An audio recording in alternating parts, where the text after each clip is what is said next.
जो राज्य में मुख्यमंत्री का चेहरा है वो गहलोत जी ही हैं और आने वाले चुनावों में हम उसी चेहरे के बल पर आगे चुनाव लड़ने जा रहे हैं, वही प्रमुख चेहरा है। तो क्या इसे सचिन पायलट को चेतावनी के तौर पर देखा जाए आला कमान की ओर से?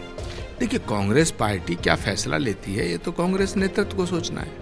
कांग्रेस पार्टी अगर ये फैसला लेती है कि अशोक जी के नेतृत्व में चुनाव होगा तो कोई बात नहीं, लेकिन अपनी राय रखने का तो सबको अधिकार है। अब इस तरह के सवाल उठने लगे हैं कि कांग्रेस से प्रधानमंत्री का चेहरा कौन, आपका नजरिया क्या कहता है? देखिए, कांग्रेस में प्रधानमंत्री पद के बहुत उम्मीदवार हैं, लेकिन प्रधानमंत्री पद का उम्मीदवार वो होना चाहिए जो सर्वाधिक लोकप्रिय हो, जिसकी पॉपुलैरिटी हो, जिसकी एक्सेप्टेबिलिटी हो जनता में, जिसकी क्रेडिबिलिटी हो। तो सबसे लोकप्रिय चेहरा तो कांग्रेस में प्रियंका गांधी जी का है। राहुल गांधी का कांग्रेस में और देश में भविष्य आप क्या देखते हैं? लोकसभा की सदस्यता खत्म होने का मतलब ये नहीं है ना कि राहुल गांधी जी खत्म हो गए हैं या सियासत खत्म हो गई है। हर मुसीबत के बाद, हर रात के बाद दिन निकलता है, सूरज निकलेगा, सूर्योदय होगा, फिर सूरज चढ़ेगा, दिन चमकेगा। आज रात है तो ये ढलेगी। तो कांग्रेस खेमे की ओर से बीते रोज वजूद में आए दो अहम मुद्दे।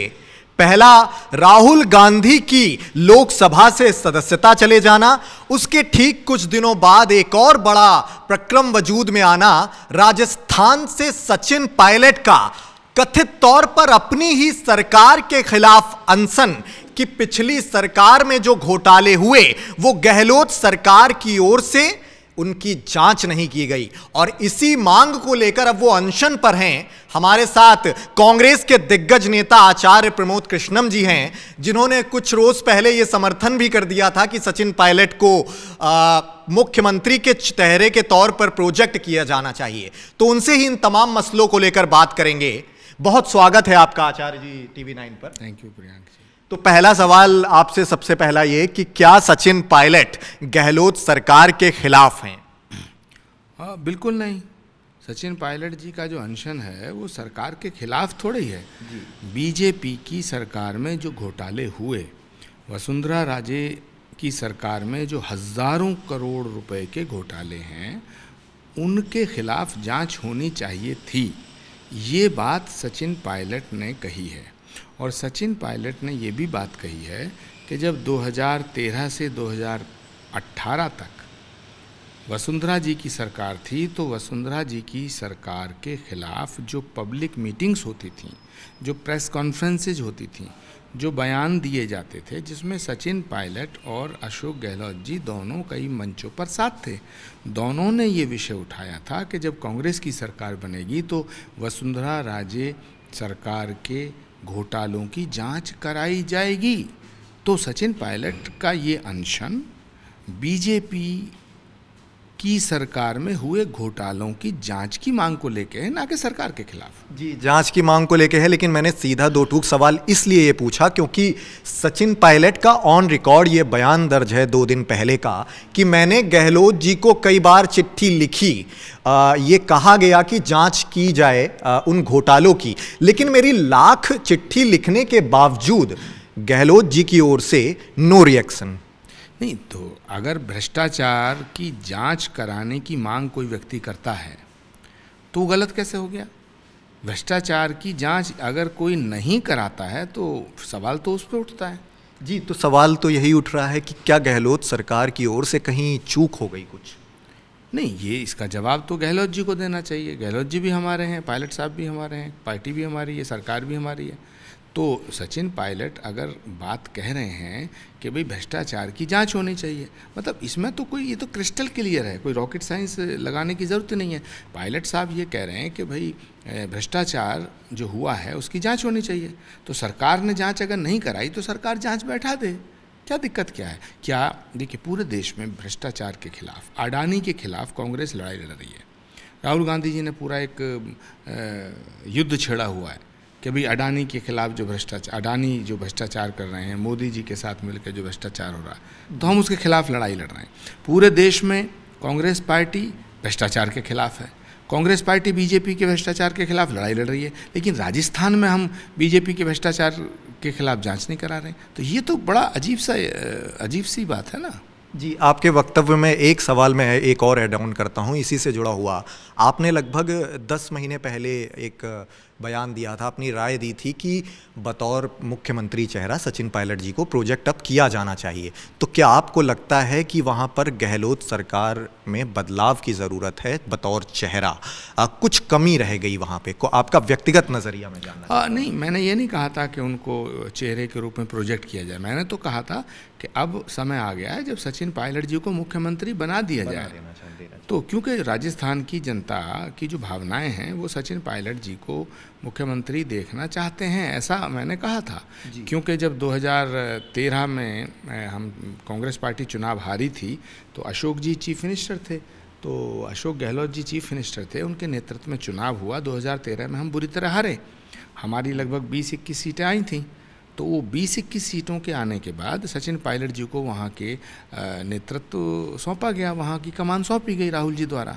उसके बाद 18 में सरकार बनी, तो हक तो बनता था सचिन पायलट का मुख्यमंत्री बनने का, लेकिन उनको नहीं बनाया गया, उनके साथ नाइंसाफ़ी हुई। मगर मैं यहाँ फिर कहना चाहता हूँ कि ये जो अनशन है ये इसलिए नहीं है कि तुमने मुझे मुख्यमंत्री नहीं बनाया। ये पार्टी की अंदरूनी बातें हैं, कांग्रेस नेतृत्व इससे वाकिफ़ है, ना हम किसी पर आरोप लगा रहे हैं। मैं तो सिर्फ इतना कह रहा हूँ कि सचिन पायलट एक मांग रख रहे हैं कि वसुंधरा राजे के राज्य में जो भ्रष्टाचार हुआ उसकी जांच होनी चाहिए। तो इसमें कौन सा वो गुनाह कर रहे हैं? जी, जांच होनी चाहिए, उन्होंने मांग रख दी, लेकिन उसी के ठीक बाद उनकी इस मांग को लेके जब मीडिया में चर्चाएं चली कि वो अनशन करने आज से शुरू करने जा रहे हैं, उसी दौरान जयराम रमेश जी का एक बयान सामने आता है। वो कहते हैं कि केंद्र जो राज्य में मुख्यमंत्री का चेहरा हैं वो गहलोत जी ही हैं और आने वाले चुनावों में हम उसी चेहरे के बल पर आगे चुनाव लड़ने जा रहे हैं, वही प्रमुख चेहरा हैं। तो क्या इसे सचिन पायलट को चेतावनी के तौर पर देखा जाए आला कमान की ओर से? देखिए, कांग्रेस पार्टी क्या फैसला लेती है ये तो कांग्रेस नेतृत्व को सोचना है। कांग्रेस पार्टी अगर ये फैसला लेती है कि अशोक जी के नेतृत्व में चुनाव होगा तो कोई बात नहीं, लेकिन अपनी राय रखने का तो सबको अधिकार है। क्या कांग्रेस पार्टी का नेतृत्व ये कह सकता है या कांग्रेस पार्टी के नेता ये बोल सकते हैं कि बीजेपी के राज में जो भ्रष्टाचार हुआ है उसकी जांच ना कराई जाए? कांग्रेस पार्टी पूरे देश में भ्रष्टाचार के खिलाफ है और राजस्थान में बीजेपी के भ्रष्टाचार के साथ है, ये कैसे हो सकता है? तो सचिन पायलट को मुख्यमंत्री बनाना ना बनाना, उनका मुख्यमंत्री होना ना होना, ये एक अलग विषय है। लेकिन वसुंधरा राजे की सरकार में जो भ्रष्टाचार हुआ है उसकी जांच ना कराना, ये तो अलग विषय है। तो सचिन पायलट का अनशन भ्रष्टाचार के खिलाफ है, अशोक गहलोत जी के खिलाफ नहीं है। जी, कुल मिलाकर जांच होनी चाहिए। और आचार्य जी, आपने चूंकि बताया कि आप थोड़ा बिजी शेड्यूल है, आपको निकलना भी है, मैं छोटे छोटे सवाल जल्दी कोशिश करता हूं कि ख़त्म करूं। कि सबसे पहला सवाल तो ये आप बताइए कि क्या इस तरह का ये जो प्रक्रम हो रहा है तो क्या कांग्रेस कहीं दो विचारधारा की ओर बढ़ती जा रही है? एक संक्षिप्त नज़रिया आपका। देखिए, हर पार्टी में अलग अलग मत होते हैं, तो वो कोई कांग्रेस में भी अलग तरह के मत हैं, लेकिन जहाँ पार्टी लाइन होती है, पार्टी एक फैसला ले लेती है, सब उसके साथ चलते हैं। जी, और आपके विरोधी, आपके विपक्षी इस तरह की बात कर रहे हैं कि अब आचार्य जी जो हैं वो सचिन पायलट खेमे की ओर हैं, उनके समर्थन में हैं। तो आप क्या कहना चाहेंगे? मैं तो इस देश के साथ हूँ, कांग्रेस के साथ हूँ, महात्मा गांधी की आइडियोलॉजी के साथ हूँ। सचिन पायलट भी महात्मा गांधी की तस्वीर लगा के अनशन कर रहे हैं। कांग्रेस पार्टी में इनर डेमोक्रेसी है, आंतरिक लोकतंत्र है। कांग्रेस पार्टी और बीजेपी में ये बुनियादी फ़र्क है। भारतीय जनता पार्टी में नरेंद्र मोदी जी की सरकार में कोई आवाज़ नहीं उठा सकता, कान पकड़ के बाहर कर दिया जाएगा। कांग्रेस पार्टी में आंतरिक लोकतंत्र है, लेकिन विषय फिर वही आता है कि सचिन पायलट के मैं साथ हूँ या नहीं हूँ, ये विषय नहीं है, मुद्दा नहीं है। मुद्दा है कि भ्रष्टाचार के खिलाफ जांच होनी चाहिए या नहीं होनी चाहिए, ये मुद्दा है। तो सचिन पायलट का जो अनशन है वो बिल्कुल पार्टी विरोधी नहीं कहा जा सकता है। वो कांग्रेस पार्टी के विरोध में या कांग्रेस पार्टी के खिलाफ, मुझे नहीं लगता कि ये कहना ठीक होगा। जी, कुल मिलाकर जांच होनी चाहिए भ्रष्टाचार से जुड़ी। एक प्रक्रम बीते रोज और वजूद में आया, राहुल गांधी की लोकसभा से सदस्यता चली गई। अब इस तरह के सवाल उठने लगे हैं कि कांग्रेस से प्रधानमंत्री का चेहरा कौन? आपका नजरिया क्या कहता है? देखिए, कांग्रेस में प्रधानमंत्री पद के बहुत उम्मीदवार हैं, लेकिन प्रधानमंत्री पद का उम्मीदवार वो होना चाहिए जो सर्वाधिक लोकप्रिय हो, जिसकी पॉपुलैरिटी हो, जिसकी एक्सेप्टेबिलिटी हो जनता में, जिसकी क्रेडिबिलिटी हो। तो सबसे लोकप्रिय चेहरा तो कांग्रेस में प्रियंका गांधी जी का है। जी, प्रियंका गांधी के अलावा आपको लगता नहीं है कि अभी कोई उतना लोकप्रिय है कांग्रेस के अंदर? नहीं, आपको लगता है कि प्रियंका गांधी जी से ज़्यादा लोकप्रिय चेहरा कोई है?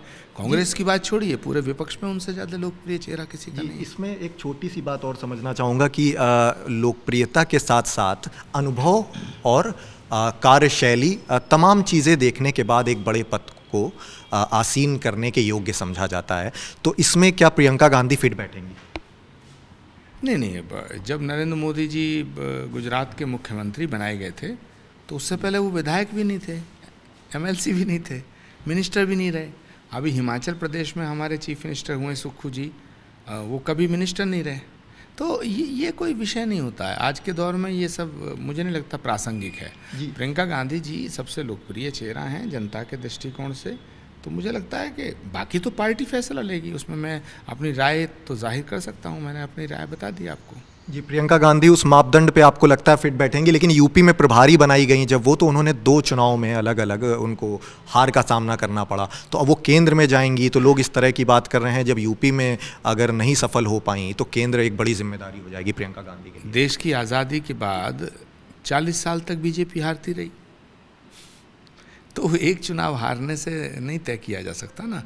अटल बिहारी वाजपेयी जी ग्वालियर से 1984 में चुनाव हार गए थे। मैं ज्योतिरादित्य सिंधिया जी के पिताजी थे माधवराव सिंधिया जी, उनसे। तो क्या अटल बिहारी वाजपेयी जी को राजनीति छोड़ देनी चाहिए थी? वो फिर बाद में प्राइम मिनिस्टर बने। तो प्रियंका जी तो अभी ना चुनाव लड़ी हैं, ना प्रियंका जी अभी उत्तर प्रदेश का चेहरा थी, ना वो चीफ मिनिस्टरियल कैंडिडेट थी। जनता में जो लोकप्रियता उनकी है, उसके दृष्टिकोण से मैं ये कहना चाहता हूँ कि अगर प्रियंका जी को चेहरा बनाया जाएगा तो नरेंद्र मोदी को एक ज़बरदस्त टक्कर दे पाएंगे हम लोग। जी, बस अंतिम सवाल आपसे और जानना चाहते हैं, आपके नज़रिए के तौर पे राहुल गांधी का कांग्रेस में और देश में भविष्य आप क्या देखते हैं? ये लोकसभा की सदस्यता ख़त्म होने का मतलब ये नहीं है ना कि राहुल गांधी जी ख़त्म हो गए हैं या सियासत ख़त्म हो गई है। हर मुसीबत के बाद, हर रात के बाद दिन निकलता है, सूरज निकलेगा, सूर्योदय होगा, फिर सूरज चढ़ेगा, दिन चमकेगा। आज रात है तो ये ढलेगी। जी, बहुत शुक्रिया TV9 के साथ बात करने के लिए। ये थे हमारे साथ आचार्य प्रमोद कृष्णम जी। हमारी शुभकामनाएं उनके व्यक्तिगत पहल के साथ हैं। हम उम्मीद करते हैं कि उनकी सारी व्यक्तिगत पहल समाज हित में होंगी। बहुत शुक्रिया। मैं प्रियंक वाजपेयी, TV9 भारतवर्ष।